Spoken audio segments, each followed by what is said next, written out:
네, 안녕하세요. 비아트TV 이상실입니다. 오늘 강좌는 업계에서 꼭 다루는 카테고리 6가지 중 비즈니스에 이어 오늘 두 번째 강의, 라이프 스타일입니다. 라이프 스타일은 업계에서 50, 60% 정도 차지할 정도로 주제와 소재 등이 무궁무진하거든요. 그럼 라이프 스타일의 사진이 어떤 것이냐? 바로 일상예술이라고 보시면 됩니다. 여러분들이 실제 생활에서 다양하게 하는 각종 이벤트, 결혼식, 생일 파티, 이벤트, 기념일, 그리고 다양한 행사들이 많지 않습니까? 그런 사진들을 좀 활기차고 긍정적이고 행복하게 촬영하시면 된다는 겁니다. 라이프 스타일의 사진은 실감나는 일상처럼 촬영하는 것이 포인트라면 포인트입니다. 자, 그럼 판매율을 높이는 라이프 스타일 촬영 팁 12가지를 알려드리도록 하겠습니다.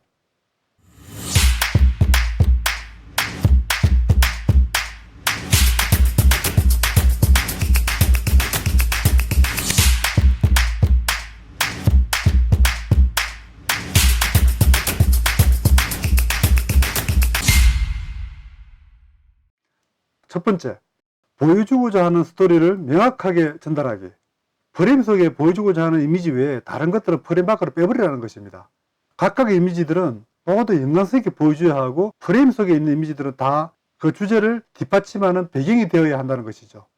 자, 사진을 보면 사람 러닝을 하는 사진들이죠. 산을 뛰고 있는데 예를 들어서 저 건너편에 저 멀리에 앉아서 쉬고 있거나 그 등산하는 걸어가는 그런 사람이 있다 그러면 이 이미지와는 좀 사뭇 다르겠죠. 일관성이 떨어지겠죠. 이렇게 사각에 들어있는 프레임 속에는 일관성 있게 완성도 있는 사진을 만들어라는 것입니다. 자, 이 사진은 제가 덕유산에서 셀프 포트레이트로 찍은 사진입니다. 이 사진은 스토어에서 판매가 된 건 아니고 아웃도어 브랜드 중에 하나에서 비싸게 판매가 된 사진입니다. 광고 사진으로 사용이 되었죠. 왜 이 사진을 보여드리냐고 하면 여러분들이 촬영을 할 때 때로는 전문가여야 한다는 거죠. 여러분이 촬영하는 그 분야에서는 좀 많이 알아야지 잘 찍을 수 있다는 거죠.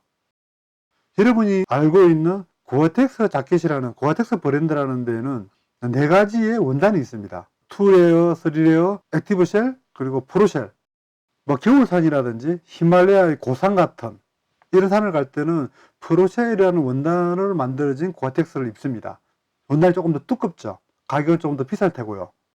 프로쉘 원단의 고어텍스를 입었으면 그 밑에 바지도 신발도 거기 맞춰야 되겠죠. 그리고 거기에 맞는 배낭 크기도 맞아야 된다는 거죠. 이렇게 전문가적인 완성도가 있게끔 촬영을 해야지 광고를 하시는 구매자들이 정확하게 알고 그걸 살 수 있다는 거죠. 그게 맞아야 완성도 있는 한 장의 사진이 되는 겁니다. 그래서 아는 만큼 보이고 아는 만큼 찍을 수 있는 것입니다. 또 여러분들이 카메라에 대한 다양한 스킬들을 가지고 계셔야 그만큼 다양한 사진들을 찍을 수 있을 것입니다. 두 번째, 클라이언트의 시각에서 생각하기. 구매자가 클라이언트가 되겠죠. 자, 스톡 이미지를 사서 광고를 한다는 것은 광고를 통해 어떤 효과를 얻고자 하는 것입니다. 클라이언트가 원하는 요소들을 이미지 안에 담아냈는지 해당 주제에 필요한 요소들을 포착했는지 그렇게 체크를 해보시기 바랍니다. 지금까지 선생님들이 마음 가시는 대로 좋아하는 스타일대로 촬영을 하셨을 것입니다. 하지만 스톡 사진은 거기 하나 더 추가해서 이 사진을 누가 살까를 먼저 생각하셔야 합니다. 세 번째, 다양한 앵글과 구도로 촬영하기. 라이프 스타일 사진을 촬영할 때 그 상황 속에서 모델의 다양한 각도와 앵글을 포착해야 됩니다. 그리고 여러분들이 모델 주변에서 움직이고 모델과 함께 움직여야 돼요. 네 번째, 주제와 어울리는 촬영 장소 선택하기. 프레임 안에 선택한 배경은 여러분이 촬영하려는 라이프 스타일 사진을 강조할 수 있어야 됩니다. 축구장에서 야구 게임을 하는 사진을 찍을 수는 없지 않겠습니까? 장소를 선택을 할 때 또 하나 유의해야 될 것은 그 주변에 있는 다양한 요소들을 확인을 하고 또 소품들을 자연스럽게 배치를 함으로써 더 이미지를 부각시킬 수 있다 라고 말씀드릴 수 있고요. 이왕이면 더 깨끗한 이미지가 더 좋죠. 자, 그렇다고 환경을 너무 완벽하게 만들지는 마세요. 그렇게 완벽하게 깨끗하면 이미지가 때로는 지루하거나 비현실적으로 보일 수도 있거든요. 그런 적당한 밸런스를 맞추시면 좋겠습니다.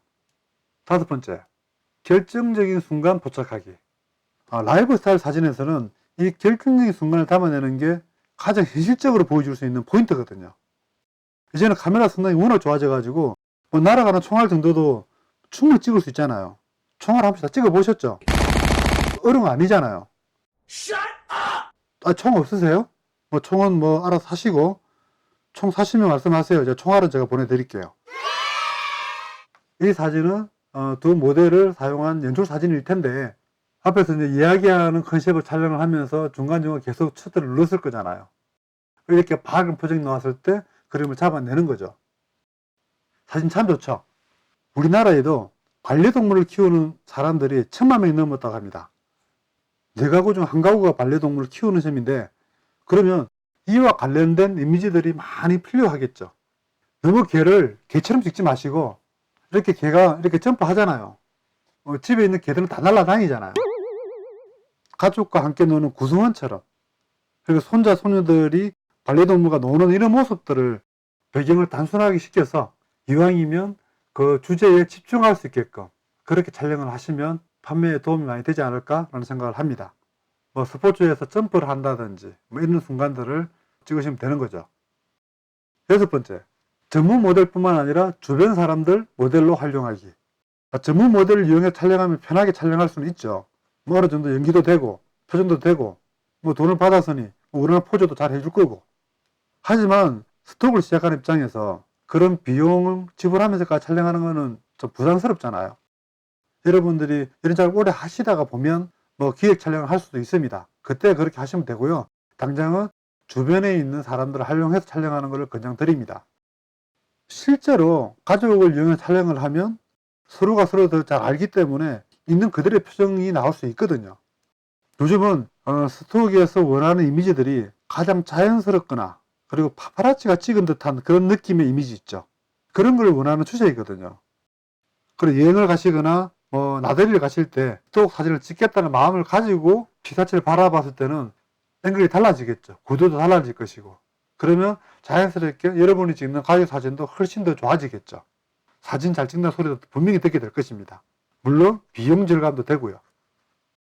7번째, 현실적이고 자연스러운 모습과 감정을 포착하라.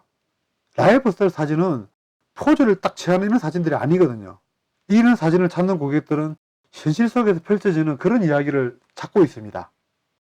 따라서 장면을 촬영하실 때 여러분들이 어느 정도의 액션을 주문을 하시면 돼요. 뭐 공원에서 달리는 뭐 그런 사진을 찍고 싶다면 공원에서 달리라고 그러면 되는 거고요. 실제로 뭐 땀이 흐르는 모습이라든지 스프레이 같은 거로 이거 뿌려서 이렇게 좀 더 현실적인 것처럼 뭐 그렇게 촬영을 하시면 됩니다. 그런 연출을 좀 잘 하시면 좋을 것 같습니다. 8번째, 카메라 앵글 속에서 자유롭게 연기하기. 자, 이 말은 여러분들이 가지고 있는 프레임이 있을 거잖아요. 촬영하려고 하는 프레임. 이 정도의 배경이면 좋겠어 라고 했을 때 그 앞에 있는 연기자들한테, 가족들한테 이 공간 안에서 촬영을 할 테니 이 앞에서 놀고 연기를 했으면 좋겠어. 이 공간 안에서만 눈싸움을 했으면 좋겠어 라고 지시를 해주는 거죠. 그런 팁을 먼저 줘야지 주제와 어울리지 않는 배경이 포함되지 않는다는 거죠. 자, 이렇게요. 이 공간 안에서 걸어오면서 이렇게 자연스럽게 연기를 해다오 라고 주문을 하는 거죠. 이 공간 안에서 이렇게 서바이벌 게임을 하는 듯하게 이렇게 연기를 하게 하면 되는 거죠. 자, 9번째, 자연스러운 신체 언어 활용하기. 대부분의 사람들이 촬영을 할 때 좀 예사롭게 넘기지만 이 손과 이 손동작 이 하나 때문에 사진의 완성도가 많이 떨어질 수가 있거든요. 그래서 촬영하는 사람이 계속 그 촬영자에게 요구를 해야 됩니다. 모델한테. 그 모델들은 잘 몰라요. 지금 앞에 있는 작가가 어떻게 찍고 있는지, 어떤 프레임을 구사하고 있는지, 뭘 보여주려고 찍고 있는지 잘 몰라요. 그렇기 때문에 여러분들이 중간중간에 좀 더 디테일하게 주문을 하셔서 완성도를 높이라는 거죠. 작가들은 모델이 스스로 포즈를 취하기를 원하지만 실제로 전문 모델뿐만 아니라 일반인들 그런 거 못해요. 잘 몰라요. 디테일하게 한 번씩은 잡아줘야 된다는 거죠.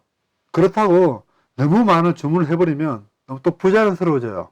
로봇처럼 돼버리거든요. 좀 릴렉스하게 자연스럽게 툭툭 던지면서 작업을 하시면 됩니다. 그리고 우리가 일반적으로 통용되는 신체 언어들이 있잖아요.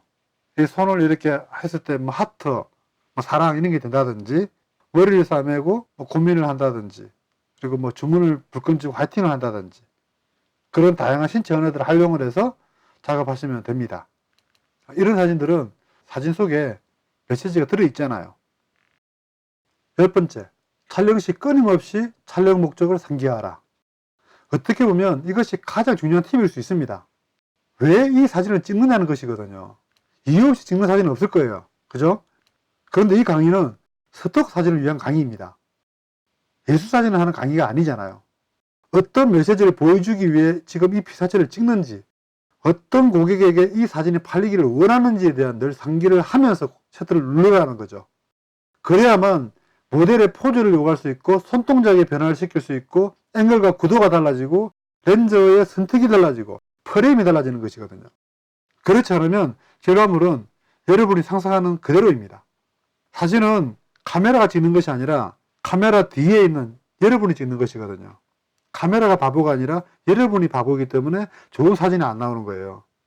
아, 이거 빼자. 요거 11번째, 다양성에 주목하기.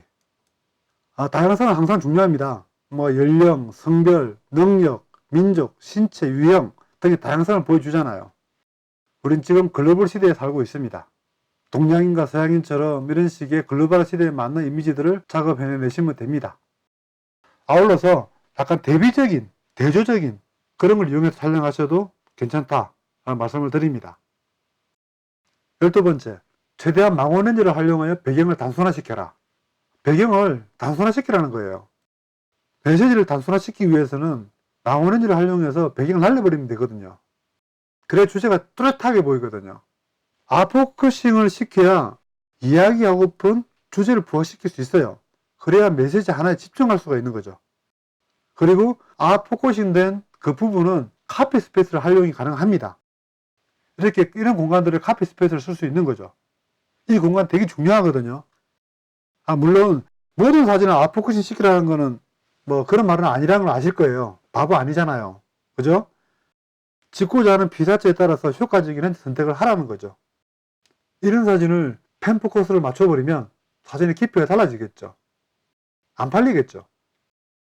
다시 한번 정리해드리면 보여주고자 하는 스토리를 명확하게 전달하기, 클라이언트의 시각에서 생각하기, 다양한 앵글과 구도로 촬영하기, 주제와 어울리는 촬영 배경 선택하기, 결정적인 순간 포착하기, 주변 사람들을 모델로 활용하기, 현실적이고 자연스러운 모습 포착하기, 셔터 속에서 자유롭게 연기하도록 하기, 자연스러운 신체 언어 활용하기, 촬영 시 끊임없이 촬영 목적을 상기시키기, 다양성에 주목하기, 망원렌즈를 활용하여 배경을 단순화시키기.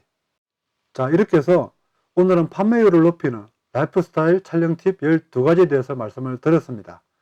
앞으로 여러분들이 작업하는 데 있어서 조금이나마 더 도움이 되는 그런 피아터 TV가 되도록 노력하겠습니다. 오늘도 긴 강의 들어주셔서 감사드리고 더 좋은 강의 내용으로 찾아뵙겠습니다. 안녕.